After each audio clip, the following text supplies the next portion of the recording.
Friends, news channel देखे आप सभी दर्शकों का बहुत बहुत स्वागत है। मैं हूं रमनदीप कौर। इस वक्त की बड़ी खबर आ रही है प्रयागराज से। क्या है पूरा मामला, देखने के लिए बने रहिए हमारे साथ। रील बनाने वाली दुल्हनगढ़ के एक और कारनामे से जुड़ी खबर। बीते दिनों कार के बोनट पर बैठकर रील बनाने वाली लड़की का कई और वीडियो हुआ है वायरल। वीडियो में लड़की बिना सीट बेल्ट के कार चलाती है और दूसरी वीडियो में वर्दी में अपने दोस्त संग रील बनाती है और तीसरी वीडियो में अपने दोस्त के संग राइफल चलाती दिख रही युवती लगातार नियम कानून को ताक पर रखकर इंस्टाग्राम पर वीडियो अपलोड की गई है। थोड़ी सी फ़ैन फॉलोइंग, लाइक, शेयर को लेकर नियम कानून की ताक पर रखकर बनाए गए सभी वीडियो खुलेआम नियम कानून की धज्जियां उड़ाते दिखी दुल्हनगढ़। रील बनाने वाली इस लड़की के दिल में नहीं दिखा पुलिस का खौफ। खुलेआम सोशल मीडिया पर किया असलहे का प्रदर्शन। एक और वीडियो में लड़की के संग मौजूद युवक यूपी पुलिस की वर्दी पहनकर खुलेआम बना रहा रील।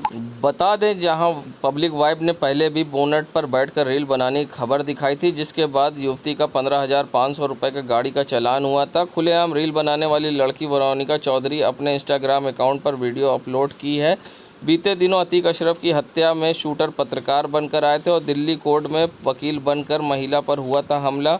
यूपी पुलिस की वर्दी का दुरुपयोग किया गया रील बनाने में। खुलेआम पुलिस के नियम कानून का उल्लंघन करने वाले इस लड़की और युवक पर अब किस तरह की पुलिस कार्रवाई करती है, ये तो देखने वाली बात होगी, मगर नियम कानून को ताक पर रख कर सारे वीडियो बनाए गए हैं और अब देखना है इस पर किस तरह की होती है कार्रवाई।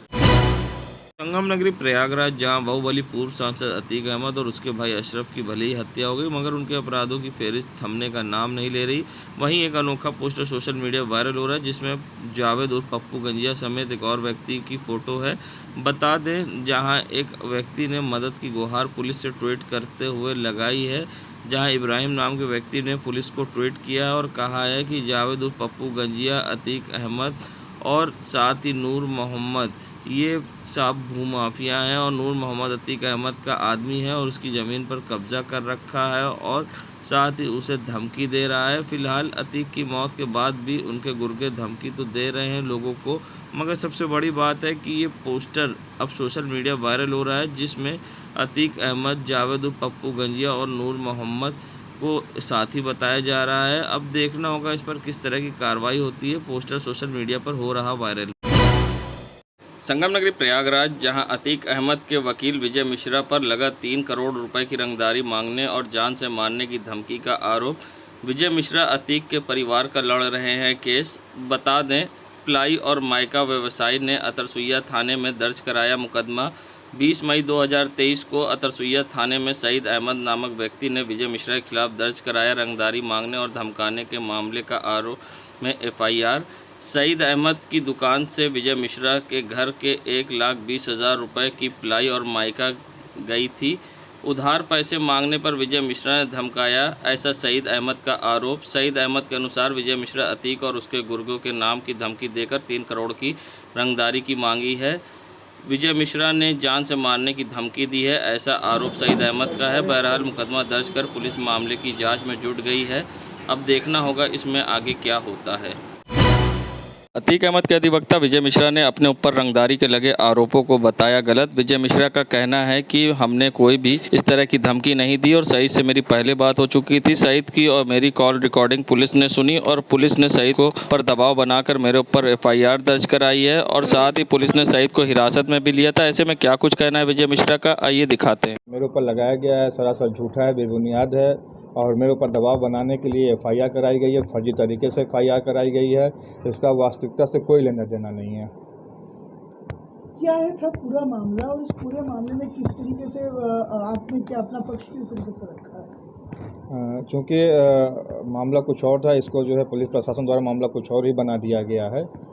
जिसके द्वारा ये FIR कराई गई, जो FIR करता है वो मेरा अच्छा संबंधी था, वो टिम्बर और लकड़ी का व्यापारी था। हमारा मकान बन रहा था, उसके यहाँ से जो है लकड़ियाँ आई हुई थी हमारे यहाँ। ये बात भी सही है कि 1,20,000 का सामान उसके यहाँ से आया था। उसके बाद उसको एडवांस मैंने 25,000 दिया था। उसके बाद उसका सारा पेमेंट हो चुका था, लगभग 1,00,000 रुपये उसका पेमेंट हो चुका था। 20,000 रुपये उसका पेमेंट बचा हुआ था। काम उस समय मेरा चल रहा था, तो स्वाभाविक सी बात है, जब किसी का काम चल रहा था, मकान बन रहा था, सामान आना जाना लगा रहता है। और इस बाबत उसने जो है अपने मुंशी को मेरे पास पेमेंट के लिए भेजा था, तो मैंने उसने मुझे फ़ोन किया। मैंने कहा कि यार इस समय जो है मेरी मानसिक स्थिति ठीक नहीं है, क्योंकि 2 दिन पहले अतीक अहमद की हत्या हुई, उस समय मैं वहाँ मौजूद था और मेरे अगल बगल से गोलियाँ गुजरी हैं, तो इस समय स्थिति ठीक नहीं है। और रही पेमेंट की बात, तो हम सईद अहमद से बात करके उसका पेमेंट कर देंगे, आप उससे जाके कह दीजिएगा। उसके बाद सईद अहमद से मेरी बात भी हुई। सईद ने कहा नहीं भाई, वो गलती से आपके पास चला गया था, ऐसी कोई बात नहीं है, आपका पेमेंट जो है वो आ जाता है, आपने सारा पेमेंट कर ही दिया था, कुछ 20,000 वाली कोई बात नहीं है, ठीक है, जब आप सही रहेगा तो पेमेंट कर दीजिएगा। इस बात को जो है पुलिस प्रशासन द्वारा मेरे मोबाइल को जो है लिसनिंग में लगाया गया हुआ था, मेरे मोबाइल को बराबर सुना जा रहा था। ये बात पुलिस को जानकारी हुई कि इनका लेन देन का मामला है।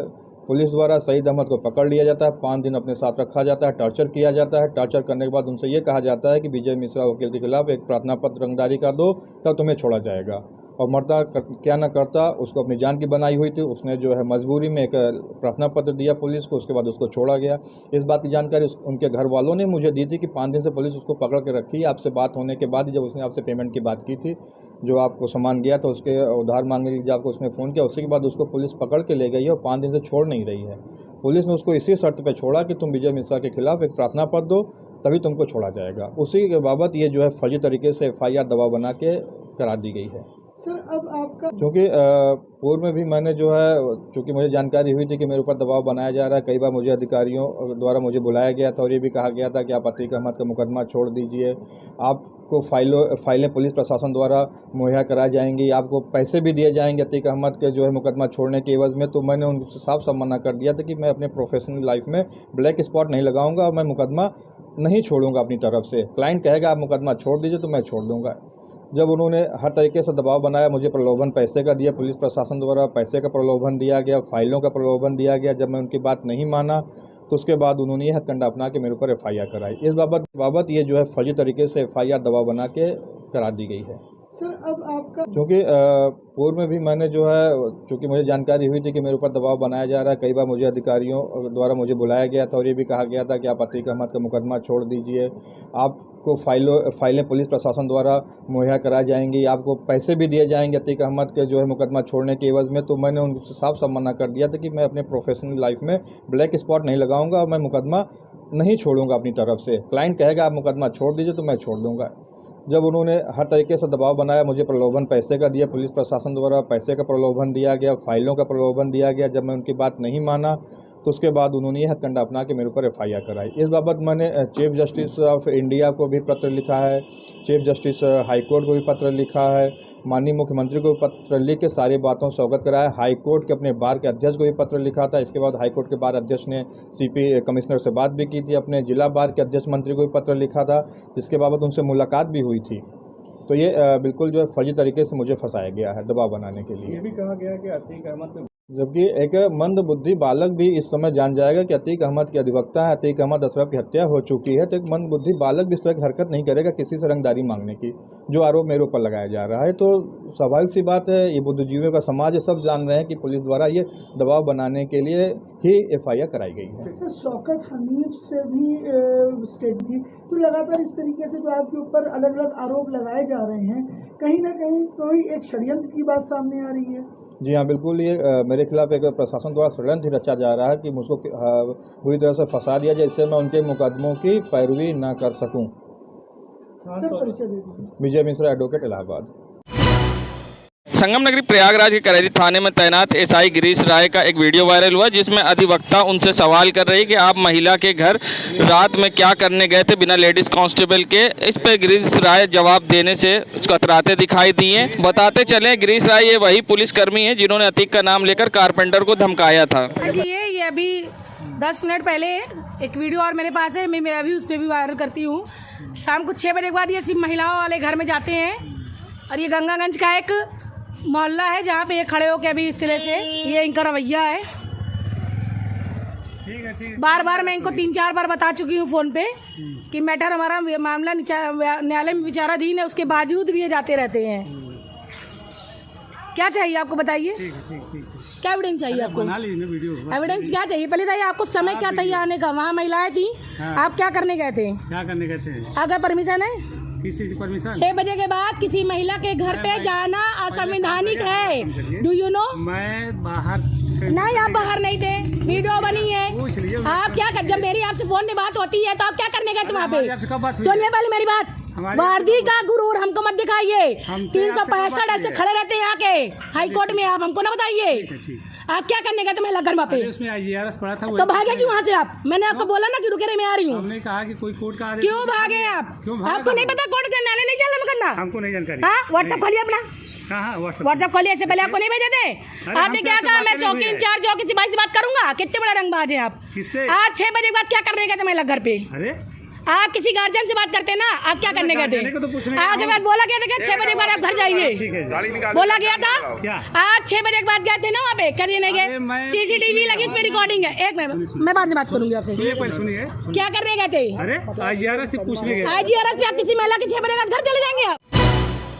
प्रयागराज साइबर क्राइम ब्रांच ने नकली कोषाधिकारी बनकर 18 करोड़ की ठगी करने वाले गिरोह के 5 सदस्यों को किया गिरफ्तार। पेंशन अपडेट करने के नाम पर करते थे ठगी। झारखंड और पश्चिम बंगाल से जुड़े थे तार। 5 लोग को पुलिस ने किया गिरफ्तार। पूरे गैंग के नाम देश भर में 179 केस हैं दर्ज। इससे पहले इस गिरोह के 12 लोग को किया है पुलिस ने गिरफ्तार। सिर्फ प्रयागराज से ही 2 मामले में 30 लाख की हुई है ठगी। रिटायर हेड कांस्टेबल भोलानाथ से 10 लाख और रिटायर सब इंस्पेक्टर राजकुमार से 20 लाख की ठगी।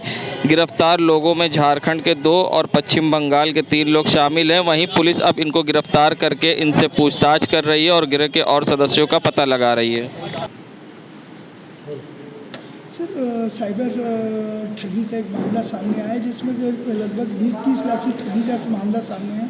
क्या है पूरा मामला? कितने लोगों की गिरफ्तारी हुई और किस तरीके से इसमें गिरफ्तारी की गई? ये देखिए, थाना साइबर क्राइम प्रयागराज में मुकदमे 2 दर्ज थे, जिसमें जो पेंशनर होते हैं, पुलिस पेंशनर, बेसिकली साइबर अपराधी गैंग उनको टारगेट करता था। उनके रिटायरमेंट के बाद उनसे पेंशन या तमाम फंड के बारे में बात करके जिसका कोई दिक्कत आती थी, ऑनलाइन उनको विश्वास में लेके उनसे ऑनलाइन बैंकिंग एक्टिवेट कराते थे और फिर रिमोट एक्सेसिंग ऐप के माध्यम से उनके अकाउंट को एक्सेस करके और सारा पैसा ठगी करते थे। इन 2 मुकदमों में लगभग 30 लाख रुपया साइबर ठगी हुई है।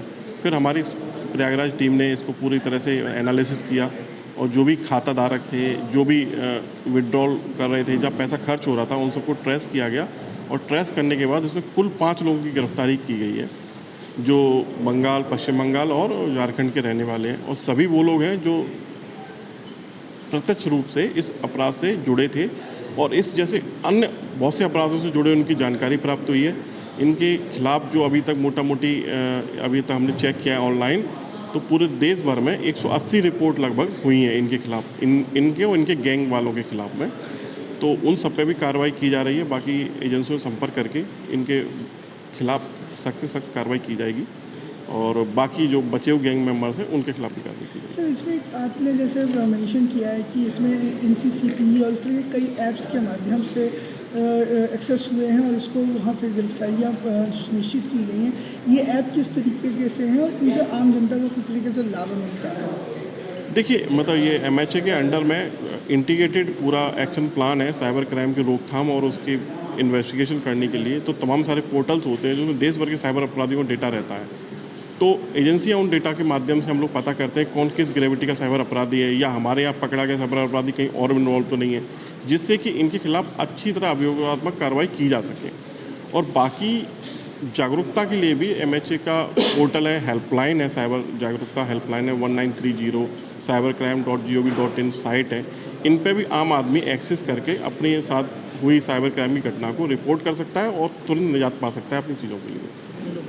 कितने लोग गिरफ्तार हुए हैं सर और कितने की रिकवरी की है? अभी 5 लोग गिरफ्तार हुए हैं और इनके कुछ लाख पैसा इनके खातों में होल्ड कराया गया है और बाकी सब चीज़ों के लिए अभी विवेचना की जा रही है। ज़्यादा से ज़्यादा मतलब चीज़ें रिकवरी कराने का प्रयास किया जाएगा। सर, परिचय दीजिए। मैं Atul Yadav, cyber crime PS। संगम नगरी प्रयागराज, जहां खाने पीने की समस्या से कई बार हृदय रोग की बीमारियां होती हैं और हृदय रोग की बीमारियों के साथ कई गंभीर बीमारियां होती हैं। ऐसे में किस तरह से अपना ख्याल रखें और किस तरह से बचाव करें, ऐसे में क्या कुछ कहना है डॉक्टर नरेश तिराहन का, आइए दिखाते हैं। मेरी एडवाइस ये होगी कि अपने को हार्ट डिजीज से बचाना है। उसके क्या प्रिंसिपल है? पहला काम ये है कि आप अपने फैमिली हिस्ट्री को पहचानिए, जिसको हम कहते हैं जीन्स को पहचानिए। अगर जो आपकी फैमिली में हृदय रोग है तो आपको भी डबल रिस्क होगा हृदय रोग होने का। दूसरा, उसके साथ साथ जिन लोगों को डायबिटीज़ है फैमिली में, उनके बच्चों को भी डायबिटीज़ का डबल चांस होगा डायबिटीज़ होने का। और अगर जो दोनों हैं तो वो सबसे ख़तरनाक हो जाती हैं, क्योंकि आज के दिन हम देखते हैं कि जो लोग बाईपास सर्जरी के लिए आते हैं या स्टेंटिंग के लिए आते हैं, उनमें से 60% से ज़्यादा लोग हैं जिनको हार्ट की प्रॉब्लम भी है और डायबिटीज़ की वजह से हुई है। 4 किलोमीटर अगर जो 40 मिनट में आप चल लेंगे उस स्पीड से, तो वो आपके लिए बेस्ट होगी। आपका कार्डियोवैस्कुलर सिस्टम रोज़, ये मतलब एटलीस्ट हफ्ते में 4 बार अगर जो वॉश होगा तो आप हेल्थी रहेंगे। दूसरा, अपने खान पान पे ध्यान रखना है कि आपको वेट नहीं बढ़ना चाहिए। 10% नॉर्मल वेट से बढ़ जाए तो ठीक है, उससे ज़्यादा फिर ओबेसिटी आती है। ओबेसिटी में कैंसर भी होता है, डायबिटीज़ भी होती है, हार्ट अटैक्स भी होते हैं। तो इसलिए एक्सरसाइज, योगा, तो 3 हफ्ते में 3 दिन 4 दिन एक्सरसाइज करूँगा और 3 दिन योगा करूँगा। उसके बाद काम पे जाता हूँ, सारा दिन काम करते हैं। अगर जो कभी ज़्यादा स्ट्रेस होती है तो उसमें अलोम वलोम 2 मिनट कर लो तो आप बिल्कुल शांत हो जाते हो। तो इसीलिए ये अपने आप को हेल्थी, और खाना जो है वो इतना खाओ कि भूख मिट जाए, इतना मत खाओ कि पेट भर जाए। संगम नगरी प्रयागराज में जहां नो पार्किंग जोन में खड़ी गाड़ी को हटाने पहुंची टोचन वैन के ड्राइवर की वाहन स्वामी ने जमकर पिटाई कर दी और राहगीर ने वीडियो बना ली, जिसकी वीडियो अब सोशल मीडिया पर वायरल हो रही है। बता दें, घंटाघर हार्डवेयर शॉप के करीब नो पार्किंग जोन में गाड़ियां खड़ी थी, जिसे हटाने टोचन वैन पहुंची थी। टोचन वैन को देख वाहन मालिक आग बबूला हो गया। ऐसे में दोनों में नोकझोंक हुई और जिसके बाद वाहन मालिक ने टोचन वैन के ड्राइवर की जमकर पिटाई कर दी। वहीं सड़क पर आ जा रहे लोग ने इस वीडियो को रिकॉर्ड कर लिया और वीडियो अब सोशल मीडिया वायरल हो रहा है। बता दें, पुराने शहर में पार्किंग की समस्या है और ऐसे में नो पार्किंग जोन में गाड़ी खड़ी रहती है, जिसे नगर निगम की टोचन वैन द्वारा हटवाया जाता है और उनका चालान किया जाता है। ऐसे में जब आज टोचन वैन गाड़ी हटाने पहुंची तो वहां पर वाहन स्वामी ने टोचन वैन के ड्राइवर की जमकर पिटाई कर दी। वहीं मारपीट का वीडियो हो रहा वायरल। संगम नगरी प्रयागराज में जहां इन दिनों एक और वीडियो सोशल मीडिया पर वायरल हो रहा है, जहां पहले बोनट पर बैठकर युवती ने रील बनाई थी, तो वहीं अब नए यमुना ब्रिज पर युवकों के स्टंट का वीडियो सोशल मीडिया पर वायरल हुआ है। थोड़ी सी लाइक और शेयर और इंस्टाग्राम पर फेमस होने के लिए लोग अपनी जान खतरे में डाल रहे हैं। आप देख सकते हैं किस तरह से युवक बाइक पर खड़ा होकर स्टंट कर रहा है और साथ ही आगे पीछे कई युवकों की बाइक तेज़ी से चल रही है। ऐसे में बड़ी दुर्घटना भी हो सकती थी। ये नज़ारा है यह नए यमुना ब्रिज का, जहां पर इस तरह से खतरनाक स्टंट को अंजाम दिया गया। सबसे बड़ी बात है, नए यमुना ब्रिज पर सिक्योरिटी भी होती है, मगर ये सिक्योरिटी वालों ने इन पर किसी तरह के रोकने टोकने की कोशिश क्यों नहीं की, ये अपने आप में एक बड़ा सवाल है। नए यमुना ब्रिज पर खुलेआम यातायात नियमों की उड़ाई गई धज्जियां और जान खतरे में डालकर स्टंट करते हुए बनाया गया वीडियो सोशल मीडिया पर हुआ वायरल। संगम नगरी प्रयागराज में एक वीडियो सोशल मीडिया पर वायरल हो रहा है और सवाल खड़े हो रहे हैं कि जो नियम कानून का पाठ पढ़ाते हैं, अगर वही नियम कानून का उल्लंघन करेंगे तो फिर आम जनता क्या करेगी। बता दें, सिविल लाइन पुलिस चौकी के पास का एक वीडियो है जिसमें एक सब इंस्पेक्टर गाड़ी बिना हेलमेट के दिखा चलाता और ऐसे में नियम कानून का एक बार फिर से उल्लंघन हुआ है। जहां अक्सर देखा जाता है रील बनाने के लिए लोग नियम कानून का उल्लंघन करते हैं और गाड़ियों पर स्टंट करते हैं, तो वहीं दूसरी तरफ पुलिसकर्मी भी अब बिना हेलमेट के दिखाई दिए हैं और ऐसे में यातायात नियम का उल्लंघन हुआ है। जिम्मेदारों की लापरवाही कहें या अनदेखी, जब जिम्मेदारी इस तरह की हरकत करेंगे तो आम जनता क्या करेगी, ये सोचने वाला एक बड़ा सवाल है। ऐसे में अब बिना हेलमेट के गाड़ी चलाने का पुलिस सब इंस्पेक्टर का वीडियो सोशल मीडिया पर तेजी से हो रहा वायरल। देश दुनिया की खबरों के लिए world media times news channel को सब्सक्राइब करें।